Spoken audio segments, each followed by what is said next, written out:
ED के समन पर दिल्ली से रांची तक सियासी तूफान आ चुका है, घमासान है और केजरीवाल ने एक बार फिर से ईडी के सामने पेश होने से कर दिया है इनकार। दिल्ली के मुख्यमंत्री ने शराब घोटाले पर ईडी के समन को ही गैर कानूनी बता दिया है। तो बात झारखंड की करें तो झारखंड के मुख्यमंत्री भी अब तक केजरीवाल वाले रुख को ही अपना रहे हैं। वो 6 समन नकार चुके हैं। 7वें समन को लेकर सस्पेंस बना हुआ है, लेकिन एनफोर्समेंट डायरेक्टोरेट एक्शन में है। सुबह सुबह ईडी की टीम रांची से लेकर राजस्थान तक लगातार छापेमारी कर रही है।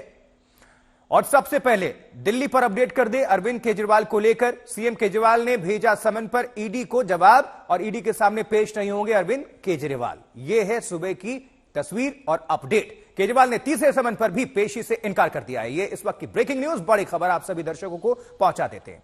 अरविंद केजरीवाल ईडी की जांच में सहयोग को तैयार, यह कहना है आम आदमी पार्टी का। और ईडी की नीयत केजरीवाल को गिरफ्तार करने की, यह कहना है आम आदमी पार्टी का, जबकि बीजेपी कह रही है कि अगर कुछ गलत ही नहीं किया तो डर काहे का। केजरीवाल को चुनाव प्रचार से रोकना चाहते हैं, यह आम आदमी पार्टी की तरफ से कहा गया है। तो शराब घोटाले पर आर पार, केजरीवाल वर्सेस ईडी। तो यह इस वक्त की ब्रेकिंग न्यूज, बड़ी खबर।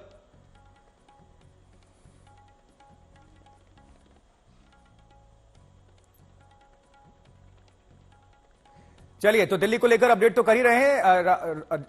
आपको बता दें झारखंड को लेकर भी अपडेट कर देते हैं, क्योंकि दोनों ही मुख्यमंत्री, दोनों ही राज्यों के मुख्यमंत्री वो ईडी के रडार पर हैं, घेरे में। शराब घोटाले में समन अरविंद केजरीवाल को, जबकि हेमंत सोरेन जमीन घोटाले में इनको समन, यानी खनन घोटाला।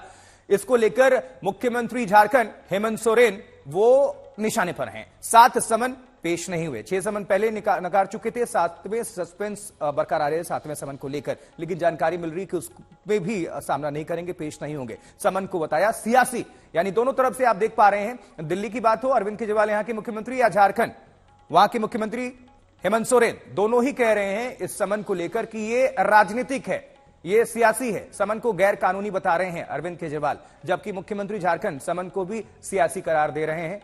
अब इस खबर पर अपडेट हासिल करने का वक्त है। रुक करेंगे दिल्ली का। पहले दिल्ली की बात, आशुतोष मिश्रा हमारे सहयोगी, हमारे संवाददाता जुड़ चुके हैं। Ashutosh, good morning. ये जो लगातार हलचल है, चाहे हम दिल्ली से लेकर झारखंड तक देख रहे हैं, दोनों ही मुख्यमंत्री, लेकिन दोनों का रुख एक ही तरह से है। ईडी के सामने पेश नहीं हो रहे हैं या पेशी से बचना चाहते हैं। भारतीय जनता पार्टी भी हमलावर है। तो क्या है पूरे मामले को लेकर हलचल इस वक्त दिल्ली में? 2 पहलू हैं। एक तरफ तो कानूनी पहलू है, जिसको लेकर के एजेंसी जो है लगातार समन भेज रही है और उसको ना किया जा रहा है। लेकिन दूसरा सबसे बड़ा सियासी पहलू है। अब वो चाहे ईडी का न्योता हो या केजरीवाल का जवाब हो, दोनों के ड्राफ्ट अमूमन सेम हैं। और वो कह रहे हैं कि देखिए, अगर आप हमें बुला तो रहे हैं, कम से कम ये तो बताइए कि मुझे आरोपी के तौर पर बुलाया जा रहा है, या फिर गवाह के तौर पर बुलाया जा रहा है, या फिर किसी पार्टी का मुखिया होने के हैसियत से बुलाया जा रहा है। किस हैसियत से बुला रहे हैं, कम से कम आप अपने संबंध में वो उसका ब्यौरा दे दीजिए, जिसका इस्तेमाल जाहिर आम आदमी पार्टी जो है कानूनी तरीके से करेगी जब आगे की जरूरत होगी। दूसरा पहलू ये है कि बीजेपी के नेता कई बार कह रहे हैं कि केजरीवाल को जेल तो जाना होगा। आम आदमी पार्टी कह रही है, देखिए इन्होंने तो पहले रूपरेखा बना रखी है कि जैसे पूछताछ के लिए बुलाएंगे, मनीष सिसोदिया को गिरफ्तार किया है तो अरविंद केजरीवाल को भी गिरफ्तार करेंगे। तो चुनावी साल में नैरेटिव सबसे लंबा हो जाता है, और उसी का काउंटर करने के लिए आम आदमी पार्टी ने पूरा कैंपेन चला दिया दिल्ली में कि अगर केजरीवाल जेल जाते हैं तो क्या करें, इस्तीफा दें या जेल से सरकार चलाएं। उन्होंने जो कागज जारी किया, उन्होंने कहा कि देखिए जनता तो हमारे साथ खड़ी, कह रहे हैं जेल से सरकार चलाइए, वहीं पर मुख्यमंत्री तो वो रहेंगे। हालांकि सब कुछ इतना आसान तो होता नहीं है, क्योंकि दिल्ली में चुनी हुई सरकार, भले ही आम आदमी पार्टी को सिस्टम उनका नहीं, आगे क्या होगा कोई नहीं जानता। तो फिलहाल जवाब जो दिया, थोड़ी देर में चिट्ठी भी सामने आ जाएगी, उसका भी ड्राफ्ट अमूमन जो मजमून है वो यही है कि आप मुझे किस तरीके से बुला रहे हैं, क्या आरोपी हूं मैं, क्या अपने पार्टी के मुखिया के तौर पर बुलाया है या फिर गवाह के तौर पर बुलाया है। ठीक है आशुष, जुड़े रहिए, बने रहिए आप हमारे साथ। रुक करेंगे आपका दोबारा। इस बीच भारतीय जनता पार्टी की नेता शाहजहां इल्मी इसको लेकर क्या कह रही हैं, वो सुनवा देते हैं। सुनिए जरा। सुनिए, और अगर घोटाला किया है इन्होंने तो उसको समझाना जरूर पड़ेगा। और ये जरूरी है कि कितना बचेंगे केजरीवाल जी, कितने बहाने बनाएंगे, किस तरह से छुपेंगे और लगातार एक्सक्यूजेस बनाएंगे कि उनको विपස්සना के लिए जाना है। तो अब मेडिटेशन और अध्यात्म वगैरह को कोने में रखें, जाएं सीधे और जवाब दें, क्योंकि अगर घोटाला किया है तो समझाना तो पड़ेगा, बताना पड़ेगा। तो किस तरह से समन को लेकर सियासी घमासान है वो जरा आपको हम दिखा देते हैं, और ग्राफिक्स के माध्यम से बाकायदा हमने डिटेल तैयार की है। देखिए, अरविंद केजरीवाल उनका पक्ष समन को गैर कानूनी बता रहे हैं, दूसरी तरफ झारखंड समन को बताया सियासी। तो ये सियासी जो घमासान है वो बढ़ते बढ़ते लगातार स्टेटमेंट्स की कड़ी बढ़ती जा रही है। आपको हम सुनवाते हैं चौथरवा प्रतिक्रिया। कानून प्रक्रिया तो कानून के हिसाब से काम करेगी। शराब घोटाले का सच पूरी दिल्ली को मालूम है, पूरे देश को मालूम है। आपके साथी जिन्हें आप भारत रत्न देना चाहते थे वो जेल में बंद है, 1 साल होने को आ गया, जमानत नहीं हो रही, साक्ष्य हैं तो बंद है। संजय सिंह के लिए भी माननीय कोर्ट ने टिप्पणी की है कि उनके खिलाफ भी साक्ष्य हैं। तो अरविंद केजरीवाल मुखिया है आम आदमी पार्टी के, उस शराब घोटाले के सरगना है। अगर जांच एजेंसी आपसे सवाल पूछना चाहती है तो आप क्यों भाग रहे हैं? जाइए, सामना कीजिए। सीबीआई इनकम टैक्स विपक्ष के लोगों के ही खिलाफ में इस्तेमाल किए जा रहे हैं और सत्ता पक्ष में चाहे जितना भ्रष्ट हो, अगर उदाहरण लूं कि अरविंद केजरीवाल अगर बीजेपी में शामिल हो जाए तो कोई ईडी की नोटिस नहीं होगी। अरविंद केजरीवाल साहब, आप कब तक भागेंगे ये तो आपको पता होगा, लेकिन कानून के हाथ बहुत लंबे हैं। अगर आप इस बार भी पेश नहीं हुए तो फिर मत कहना कि कानून ने कोई सख्त एक्शन आपके खिलाफ नहीं लिया है। गिरफ्तारी भी हो सकती है अरविंद केजरीवाल साहब अगर आपने इस बार इवेट किया तो। इसलिए मेरा आपको सजेशन ये है कि भागिए मत, कानून के जो सवालों के जवाब हैं उसको आप दीजिए। अरविंद केजरीवाल क्रिमिनल और भगौड़े की तरह क्यों पेश आ रहे हैं आप? तीसरा समन जारी हुआ है ईडी की तरफ से। आपने पहले समन पर बहाना बनाया कि देखिए मुझे चुनावी कैंपेन में स्टार प्रचारक के रूप में जाना है, नोटा से कम वोट आए आपके तीनों राज्यों में। उसके बाद आपने बहाना बनाया विपासना का, कुशासन करके विपासना पे चले गए। अब तीसरी बार समन जारी हुआ है, क्यों जाने से कतराते हैं? जाइए और अपना पक्ष रखिए। इसीलिए जवाब देने के बदले, जवाबदेही देने के बदले आप जिस प्रकार के बहानेबाजी कर रहे हैं, हो सकता है कि आप फिर से विक्टिमहुड कार्ड खेल ले, फिर से बहाने बनाने शुरू कर दे। परंतु ये विक्टिमहुड कार्ड, बहाने और ये जो द्वेष का आरोप आप लगाते हैं ना, ये कोर्ट नहीं सुन रही।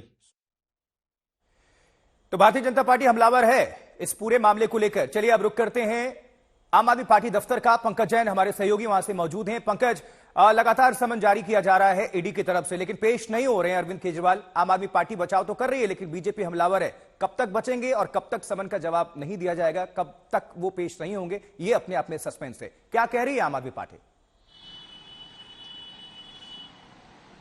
देखिए, ईडी समन मामले में आम आदमी पार्टी ने आगे की रणनीति की जो कमान है वो अब अपने हाथों में ले ली है। इससे पहले आपने देखा होगा कि पिछले जो 2 समन थे नवंबर और दिसंबर के महीने में, उसका जवाब मुख्यमंत्री अरविंद केजरीवाल ने ईडी को भेजा था, गैर कानूनी बताया था समन को। और दूसरे समन में वो विवेचना में चले गए थे और जो पहला समन था उसमें वो 5 राज्यों के चुनाव प्रचार में चले गए थे। लेकिन अब आगे क्या? नया साल आ चुका है, साल 2024 में लोकसभा का चुनाव होना है और ऐसी स्थिति में आम आदमी पार्टी अब सीधे आरोप लगा रही है कि उन्हें गिरफ्तार करने की साजिश रची जा रही है। और यही रणनीति अब आगे आम आदमी पार्टी की रहेगी। अलग अलग राज्यों में जाकर, अलग अलग चुनाव प्रचार में जाकर वो इस बात को दोहराएगी। और आपको एक बात और बता दूं आशुतोष, आज 3 जनवरी है जब ये नोटिस भेजा गया था ईडी के द्वारा पेश होने के लिए। कल 4 जनवरी है। 4 जनवरी को आम आदमी पार्टी पूरी दिल्ली में जनसंवाद कार्यक्रम की शुरुआत करेगी। करीब 1 हफ्ते 10 दिन तक ये जनसंवाद कार्यक्रम चलेगा। दिल्ली के तमाम विधायक, मंत्री, पार्षद इस कार्यक्रम में हिस्सा लेंगे और इसके जरिए सवाल पूछा जाएगा कि अगर अरविंद केजरीवाल की गिरफ्तारी हो जाती है तो क्या उन्हें इस्तीफा देना चाहिए या जेल से सरकार चलानी चाहिए। तो यहाँ पर भूमिका पूरी तरह से आम आदमी पार्टी ने तैयार कर ली है। अगर आगे ईडी और समन भेजती है या कोर्ट का रुख करती है तो अरविंद केजरीवाल तैयार है, उनका प्लान तैयार है कि वो कोर्ट जाएंगे और कानूनी रूप से जांच एजेंसियों के हर सवाल का जवाब देंगे, लेकिन पूछताछ में वो शामिल नहीं होंगे। 3 समन में ना जाकर ये अरविंद केजरीवाल ने साफ कर दिया है। वहीं आम आदमी पार्टी जमीन पर रहकर और कहीं ना कहीं अलग अलग राज्यों में जाकर सीधे तौर पर भारतीय जनता पार्टी, केंद्र सरकार और एजेंसियों को घेरने की कोशिश करेगी और जनता का समर्थन पाने की कोशिश करेगी।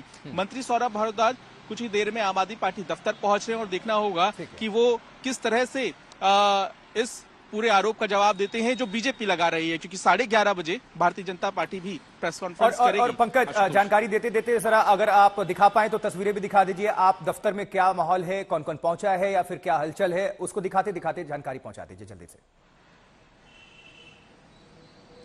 बिल्कुल, मेरे पीछे आप ये पोस्टर तो देख ही पा रहे हैं। आम आदमी पार्टी का ये जो दफ्तर है, यहाँ पर कुछ देर पहले तक आपको बता दें कि पुलिस के 1 या 2 जवान नजर आ रहे थे। वो पूछताछ भी कर रहे थे कि क्या यहां से राजघाट जाने की तैयारी तो नहीं है, कार्यकर्ता यहां पर तो नहीं पहुंच जाएंगे, क्या हमें थोड़ा अलर्ट होने की जरूरत तो नहीं है। हमने देखा कि पार्टी दफ्तर के पास कुछ ही दूरी पर जो बैरिकेड्स रखे हुए हैं उनको एक्टिवेट कर दिया गया है कि अगर यहाँ भीड़ बढ़ती है तो इंतजाम करने हैं। अगर आप दूर देखें तो आपको एक स्पीकर वाली जिप्सी जो है वो भी नजर आ जाएगी। तो तैयारी पूरी थी लेकिन नहीं हुआ। सौरभ भारद्वाज जो है वो अब पार्टी दफ्तर पहुंच गए आशुतोष, अभी वो देखिए तस्वीरों में।